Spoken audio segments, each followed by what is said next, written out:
सभापति जी, मैं आपके माध्यम से उत्तर प्रदेश के 18 लाख से ज़्यादा और देश के कई करोड़ संविदा कर्मियों की समस्याओं को आपके बीच रखना चाहता हूं। सभापति जी, संविदा कर्मियों की नौकरी की असुरक्षा, वेतन की कमी, नियमित लाभ नहीं मिलने से बहुत सभापति महोदय, मैं समझता हूं समाज में सबसे परेशान, उपेक्षित, निरीह हैं। सभापति जी, आशा बहुओं को केवल 2,000 रुपये मिल रहे हैं, रोजगार सेवकों को केवल 8,850, शिक्षा मित्रों को केवल 10,000, आंगनवाड़ी को केवल 5,000, सहायकों को केवल 2,700 और अनुदेशकों को केवल 8700, पंचायत शाखा को केवल 5,000, रसोइयों को केवल 2,000। सभापति महोदय, ये है उनकी मानदेय। साथ ही साथ इस मानदेय के साथ उनके ऊपर उनके ठेकेदार और नियुक्तिकर्ताओं ने जो संविदा की है उसमें बुरी तरह से सभापति जी शोषण हो रहा है। सभापति जी सुन लीजिए, बहुत गंभीर मामला है और देश के अंदर सेवाओं में सबसे आगे, अभी एसआईआर में सबसे ज्यादा यही लोग लगे और कई एक की आत्महत्या कर चुके हैं, इनको हार्ट अटैक हो चुका है। इसलिए सभापति जी मेरी एक दो मांग सुन लीजिए, सभापति, मेरी सीधी मांग है, केंद्र सरकार जो 5 ट्रिलियन इकोनॉमी की बात करती है, दुनिया की तीसरी चौथी अर्थव्यवस्था की बात करती है, उत्तर प्रदेश सरकार भी दावा कर, सर एक मिनट सुन लीजिए, इन कर्मचारियों को स्थायी किया जाए। स्थायी कर्मियों की जो सुविधाएं हैं, सेवाएं हैं, स्वास्थ्य लाभ है, बीमा है, उनके परिवार की सेवाएं हैं, हम आपको मौका देंगे, आप बैठिएगा। आप 30 सेकंड में आप डिमांड रखिए, आप अपना डिमांड एक महीने में एसआईआर कराएंगे, उन पर सुविधाएं नहीं देंगे। ये सभापति, आपने जो अभी देखा वो सिर्फ एक भाषण नहीं था, वो उन लाखों संविदा कर्मचारियों की आवाज थी जो हर दिन सिस्टम को चलाते हैं लेकिन खुद सिस्टम के बाहर खड़े हैं।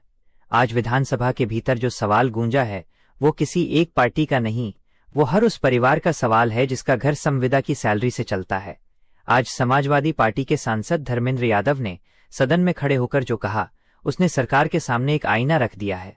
उन्होंने पूछा, जब सरकारी दफ्तरों से लेकर अस्पतालों तक, स्कूलों से लेकर बिजली विभाग तक हर जगह संविदा कर्मचारी रीढ़ की हड्डी बने हुए हैं, तो फिर उनका मानदेय आज भी इतना कम क्यों है? आज प्रदेश में लाखों संविदा कर्मचारी हैं। कोई नर्स है, कोई वार्ड बॉय, कोई डेटा एंट्री ऑपरेटर, कोई सफाई कर्मचारी, तो कोई सुरक्षा गार्ड। काम सबका सरकारी, लेकिन पहचान आज भी अस्थायी। इन लोगों से वही काम लिया जाता है जो एक स्थायी कर्मचारी करता है, लेकिन बदले में मिलता है आधा वेतन, ना पेंशन, ना प्रमोशन, ना भविष्य की कोई गारंटी।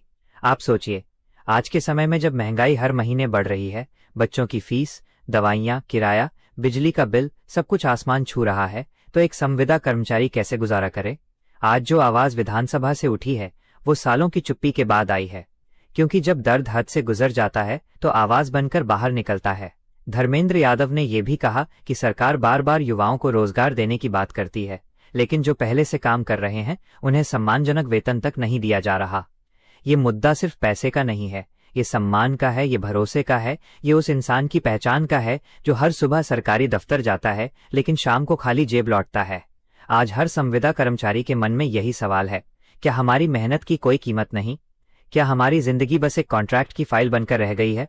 सरकारें बदलती रहीं, वादे होते रहे, लेकिन जमीन पर हालात वही रहे।